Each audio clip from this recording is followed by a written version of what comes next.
আরে ভাই, এটা সে পুষ্পা না, যে নাকি ঝোঁকে নেই। অজয় শর্মাকে বলেছিল যে পুষ্পা কখনো ঝোঁকে নেই হে সালা। তো বিড়ালের মতো এমন ম্যাও ম্যাও করছে কিনা, ম্যাও ম্যাও ম্যাও। এ তো হাফ প্যান্ট পরে ঘুরে বেড়াচ্ছে, পুলিশে ধরেছে। মালটা পালিয়েছিল তো ইঁদুরের গর্তের ভিতরে। ইঁদুরে পালিয়েছিল, সুসয়ে পালিয়েছিল সেটা জানি না, কিন্তু মালটা পালিয়েছিল, চোরের মতন পালাচ্ছিল। কোথায় সেই কোথায় ভুটান থেকে ধরে নিয়ে আইছে না, ভুটান থেকে না ওই দিক থেকে কোথায় ধরে নিয়ে আইছে সে পুষ্পাকে। চোরের মতন পালাই যাচ্ছিলো, কিন্তু মালটাকে তুলে নিয়ে আইছে পুলিশে। এবার হাফ প্যান্ট পরে মালটাকে ঘোরাচ্ছে। এত বড় চোর, ওরে বাবারে কত বড় চোর! সেই চোরের কথা তো বলা যাবে না রে ভাই।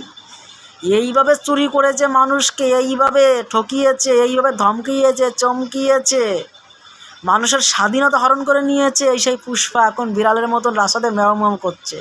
এদের মতন দুর্নীতিবাজ, চোর, ডাকাত, গুন্ডাদের আইনের আওতায় তো কঠিন সাজাই দিতে হবে। এদের তো কালি মাখানোর দরকার।